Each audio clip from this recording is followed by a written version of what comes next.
Moi, je vais vous parler argent public aujourd'hui.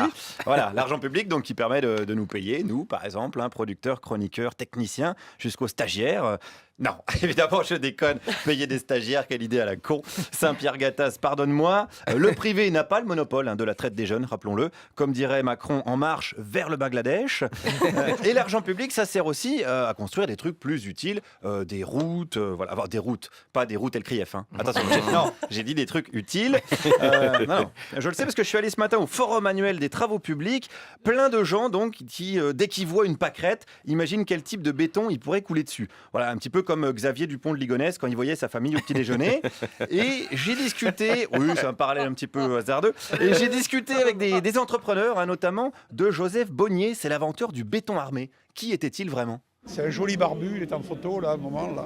Et un joli barbu qui a inventé le béton armé. Voilà. Ça, on ne le savait pas déjà, on apprend des choses. Joseph Monnier, moi c'est un mec extraordinaire là. C'est à lui qu'on doit tous les buildings moches en béton armé. Et voilà, le côté négatif là, ça y est. Non, excusez-moi, voilà, à qui on doit les jolis buildings en béton armé. Oh, la belle tour de la cité des Tarterets, qui n'est pas sans nous rappeler la RDA des années folles.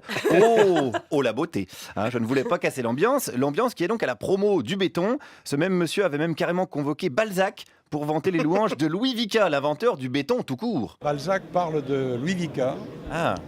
Il le cite dans son roman Le curé de campagne, en disant que Louis Vicat, l'homme qui a fait avancer la science. Je me demandais, est-ce que c'était pas la comédie humaine du béton, quoi, c'est ça ? Le béton, c'est la vie, bien sûr. Le béton, c'est la vie, mais la beauté. C'est un mélange de Bouygues et de Séguéla. C'est du Bouygues, c'est formidable, formidable. Alors, il y a plein d'autres choses formidables. Il y avait, par exemple, une super invention au Forum des Travaux Publics. On en a déjà parlé d'ailleurs dans cette émission. C'est la cabine médicale. Plus besoin d'avoir un médecin sous la main. Tout est automatique. On est dans une cabine et on a le médecin en face de vous, sur un écran, et qui va pouvoir faire toute une série d'examens médicaux et prendre des mesures physiologiques pour vous diagnostiquer vos pathologies.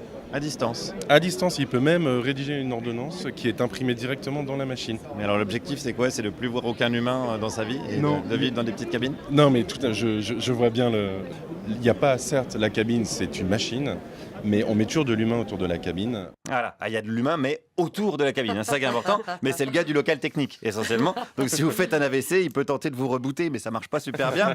Le médecin, lui, il peut être 300 km dans son cabinet de travail à Acapulco, par exemple, s'il aime bien. C'est le progrès, je vous rappelle, c'est l'investissement public. Mais attention, ça ne brise pas la relation patient-médecin, ça l'améliore même. La relation entre son médecin, même s'il est à distance, et son patient est assez forte, puisqu'on va beaucoup plus communiquer, on va beaucoup plus échanger. Donc il y a plus d'échanges à distance qu'en vrai. Il y a plus d'échanges qu'en vrai, absolument. On est sûr de ça, c'est vrai ça ? Et oui. Évidemment, on le sait, plus on est loin, plus on communique. Regardez Thomas Pesquet. On n'avait jamais entendu parler du type alors qu'il habitait à côté de chez nous. Là, il se barre à 400 km dans l'espace. Chaque fois qu'il a une crotte de nez, on est au courant. Voilà, c'est de l'humain, c'est du progrès, c'est de l'argent public bien dépensé. Mais il y a mieux que Pesquet seul dans l'espace, tel un Jean-Vincent placé en combinaison sous oxygène. Et il y a justement sur Terre le bar à oxygène, présent au Forum des Travaux Publics. En fait, dans l'air, on n'a que 21% d'oxygène et avec cet appareil, on peut respirer jusqu'à 80% d'oxygène, 85%. Donc vous vendez de l'oxygène. On vend de l'oxygène. Vous vendez du vent en fait. Exactement, mais du vent pur. Oh, c'est beau aussi ça. Du vent pur, on dirait du François de Rugy. C'est beau, c'est chouette de savoir que l'argent public sert à vendre du vent. Il y a même plusieurs parfums de vent. Il y a le parfum par exemple Libido. On mixe l'oxygène avec des huiles essentielles et des arômes, ce qui fait qu'on travaille sur les deux thérapies. Et le flacon Libido permet effectivement d'être à l'écoute de sa sexualité. Donc on respire l'oxygène et après on est à l'écoute de sa sexualité. Le but recherché est celui-là. Et ça marche ? J'ai pas encore essayé, mais on peut essayer. Mais peut-être qu'à 10h du matin, Libido, je choisirais peut-être pas ce parfum-là tout de suite. Non, pas tout de suite. Ça, c'est un coup à se retrouver à quatre pattes dans un tractopelle de chantier.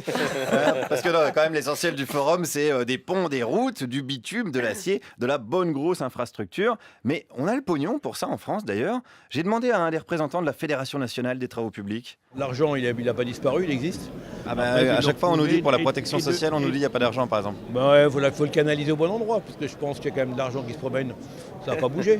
Mais c'est ça, c'est une question de canalisation, alors. Voilà, c'est canalisation, tout à fait. Du coup, c'est les travaux publics. Les travaux publics, tout à fait. Voilà, tout est une question de canalisation. Est-ce qu'on a besoin de plus de personnel à l'hôpital public ou d'un aéroport à Notre-Dame-des-Landes ? Est-ce que c'est bien normal d'avoir payé des autoroutes avec de l'argent public et d'en avoir revendu la concession au privé ?